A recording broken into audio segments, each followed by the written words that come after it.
साधुओं के विरुद्ध दैत्यों की मंत्रणा। श्री गर्ग जी कहते हैं, नृपेंद्र प्रातः काल शौच आदि कर्म करके यदुनंदन अनिरुद्ध यादवों के साथ उसी प्रकार सागर के उस पार गए जैसे पूर्व काल में कपियों के साथ श्री रामचंद्र जी गए थे।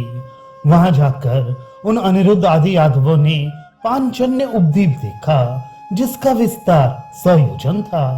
राजेंद्र, उस उपद्वीप में आसुरीपुरी शोभा पाती थी जो 20 योजन तक फैली हुई थी। उसमें दैत्यों के समुदाय निवास करते थे। पुनांग, नागकेसर, चंपा, तिलक, देवदारू, अशोक, पाटल, आम, मंदार, कोविदार, नींब, जम्बू, कदम्ब, प्रियाल, कटहल, साल, ताल, तमाल, मल्लिका, चमेली, जूही, नीप, मौलश्री, चंपक तथा मदन नाम वाले वृक्ष एवं पुष्प उस रमणीय नगरी की शोभा बढ़ाती थी।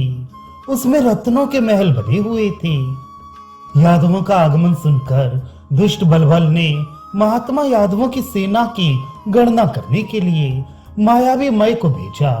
उसने तोते का रूप धारण करके वहां जाकर सब यादवों को देखा और लौटकर अत्यंत विस्मित हो पुरी के भीतर बलबल से कहा। मैं बोला, दैत्यराज, बलवान वृष्णिवंशी योद्धाओं की गणना कौन कर सकता है? जहां वे प्रद्युम्न पुत्र अनिरुद्ध लाख लाख करोड़ सैनिकों के साथ सुशोभित हैं। समस्त यादव समुद्र के ऊपर बाणों से सेतु का निर्माण करके तुम्हारे ऊपर चढ़ाए हैं। राजन, देखो, उनकी सेना देवताओं को भी विस्मय में डालने वाली है। दैत्यराज, मैं बूढ़ा हो गया, परंतु आज तक सागर के ऊपर बाणों का बना हुआ पुल ना तो देखा था और ना सुना ही था। आज तुम्हारे सामने ही ये देखने को मिला है।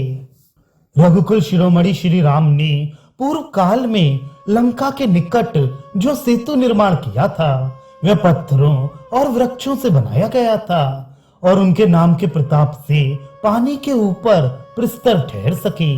वह सारा सेतु मैंने प्रत्यक्ष देखा था, परंतु आज जो देखा है वह तो बहुत ही अद्भुत है। राजन, पूर्व काल में श्री कृष्ण ने कंस आदि तथा शकुनी आदि दैत्यों को युद्ध में मारा था और समस्त राजाओं को परास्त किया था। श्री कृष्ण तो साक्षात भगवान हैं। पूर्व काल में ब्रह्मा जी के प्रार्थना करने पर वे अपने भक्तों की रक्षा के लिए गोलोक से भूमि पर पधारे हैं। वे दुष्ट पापियों का विनाश करने के लिए कुश स्थली में विराजमान हैं। इसलिए अनिरुद्ध आदि महाबली समस्त श्रेष्ठ यादव भीषण, बक तथा अन्य नरेशों को परास्त करके यहाँ आए हैं। श्री कृष्ण के पुत्र, पौत्र तथा जाते भाई श्रेष्ठ यादव आकाश को भी जीतने का हौसला रखते हैं। फिर भूतल पर विजय पाने की तो बात ही क्या है। अतः बलबल, तुम मरने से बचे हुए दैत्यों की भलाई और अपने कुल की कुशलता के लिए अनिरुद्ध को घोड़ा लौटा दो। देवद्रोही दैत्यों को सुख मिले, इस उद्देश्य से अनिरुद्ध को घोड़ा देकर श्री कृष्ण चंद्र का भजन करते हुए तपस्या से प्राप्त हुए अपने राज्य को भोगो। इस प्रकार शुभ वचनों से समझाए जाने पर भी बलबल श्री कृष्ण से विमुख हो लंबी सांस खींचकर मय से रोष पूर्वक बोला। बलबल ने कहा, दैत्य, तुम बिना युद्ध के ही कैसे भयभीत हो रहे हो और मेरे सामने ऐसी बात बोल रहे हो जो शूरवीरों के लिए हास्यजनक है। तुम बुढ़ापे के कारण बुद्धि और बल दोनों से हीन हो गए हो, इसलिए इस समय मैं तुम्हारी बात नहीं मान सकता। यद्यपि श्री कृष्ण साक्षात भगवान हैं और ये यादव श्री कृष्ण के ही वंशज हैं, तथापि मैं शिव जी का भक्त हूँ। मेरे सामने ये क्या पुरुषार्थ करेंगे, इसलिए तुम भय ना करो। तुम्हारी मायाएं कहाँ चली गईं? मैं तो तुम्हारे सहारे ही युद्ध करने जा रहा हूँ। अनिरुद्ध बड़े शूरवीर हैं, तो क्या हम लोग शौर्य से संपन्न नहीं हैं? मेरे रहते इस भूमंडल में यादवों का ये बड़ा भारी गर्व क्या है? मेरे धनुष से छूटे हुए सहायकों द्वारा अनिरुद्ध अपनी वीरता के गर्व का फल प्राप्त करें। दैत्य प्रवर आज रणभूमि में मेरे तीखे बाण मानी अनिरुद्ध को उसके कवच छिन्न भिन्न करके रक्त से लथपथ कर देंगे। आज योगिनियों के झुंड मनुष्यों की खोपड़ियों से जो भरकर रक्तपान करें, वैरियों के कच्चे मांस को चबाकर आज महाकाली संतुष्ट हो जाएं। अपने महान कोदंड से करोड़ों भल्लों की वर्षा करते हुए मुझ वीर के बाहुबल को समस्त भट्ट प्रत्यक्ष देखें। बलबल की ये बात सुनकर महाबुद्धिमान मायावी मय श्री कृष्ण के महात्म्य को जानने के कारण उस मदान दैत्य से इस प्रकार बोला। मैंने कहा, जब तुम रण क्षेत्र में श्री कृष्ण के पुत्रों एवं यादवों को जीत लोगे, तब तुम्हें परास्त करने के लिए श्री कृष्ण अथवा बलराम यहाँ पदार्पण करेंगे। मैं की ये बात सच्ची और हितकारक थी, तो भी कालपाश से बंधे हुए उस महादैत्य ने उसे सुनकर भी नहीं सुना और स्वीकार नहीं किया। उल्टे वह रोष से जल उठा। बलबल ने कहा, बलराम और श्री कृष्ण मेरे शत्रु हैं। समस्त वृष्णिवंशी यादव मेरे वैरी हैं, जिन्होंने मेरे मित्रों को मारा है। मैं उन सबको मौत के घाट उतार दूंगा। यहाँ यादवों का वध करके पीछे मैं भी यज्ञ करूंगा और उस यज्ञ के दिग्विजय प्रसंग में मैं द्वारकापुरी पर विजय पाऊंगा। मैं बोला, दैत्यराज घमंड ना करो, ये काल रूपी घोड़ा तुम्हारे नगर में आया है।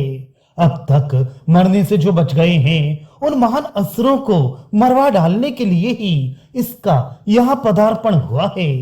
असुरेश्वर अनिरुद्ध के समस्त बाण इसी क्षण तुम्हारी पुरी को छिन्न भिन्न तथा शूरवीरों से हीन कर डालेंगे। इसमें संशय नहीं है। जिन्होंने हिरण्याक्ष आदि दैत्यों तथा रावण आदि निशाचरों को काल के गाल में भेजा था, वे ही श्री कृष्ण यदुकुल में अवतीर्ण हुए हैं, ऐसा मैंने सुना है। बलबल, इस छोटे से राज्य के अभिमान में आकर तुम उन्हें नहीं जानते हो। मेरे कहने से घोड़ा अनिरुद्ध को दे दो, यह हमारे लिए युद्ध का समय नहीं है। बलबल बोला, मैं तुम्हारी बात समझता हूँ, तुम यादवों के साथ युद्ध नहीं करोगे, इसलिए पूर्व काल में जैसे रावण का भाई विभीषण श्री राम के पास चला गया था, उसी प्रकार तुम भी अनिरुद्ध के पास जाओ। श्री गर्ग जी कहते हैं, राजन, बलबल की यह बात सुनकर मायावियों में श्रेष्ठ मय ने वहां अपने मानसिक दुख को दूर करने के लिए इस प्रकार विचार किया। पूर्व काल में बैर भाव से भगवत चिंतन करने के कारण बहुत से निशाचर और दैत्य वैकुंठ धाम को जा पहुंचे, अतः जो भी उस भाव को अपने हृदय में स्थान देता है, उसकी अवश्य उत्तम गत होती है। ऐसा विचार करके मयासुर ने सहसा उस महान असुर से कहा। मयासुर बोला, बलबल, तुम महान वीर हो, अब मैं तुझे युद्ध से नहीं रोकूंगा। तुम रणभूमि में जाकर युद्ध करो और अपनी सहायकों से यादवों को मार डालो। अब मैं भी तुम्हारे कहने से संग्राम भूमि में जाकर युद्ध ही करूंगा। ऐसा कहकर बलबल को हर्ष प्रदान करता हुआ मयासुर मौन हो गया। राजन, तब ऊर्ध्वकेश, नद, सिंह और कुशाम आदि 4 मंत्रियों ने अत्यंत कुपित होकर बलबल से कहा। मंत्री बोले, दैत्यराज, पहले हम लोग समस्त श्रेष्ठ यादवों का वध करने के लिए युद्ध के मुहाने पर जाएंगे, क्योंकि हमें बहुत दिनों से संग्राम करने का अवसर नहीं मिला है। राजेंद्र, चिंता मत करो, हम लोग मय दैत्य के साथ रहकर कोटि कोटि मनुष्यों को क्षण भर में मार गिराएंगे। श्री गर्ग जी कहते हैं, निरपश्रेष्ठ, उन मंत्रियों का भाषण सुनकर बलबल को बड़ी प्रसन्नता हुई। उस रणकोविद दैत्य ने उन्हें युद्ध करने के लिए आज्ञा दी थी।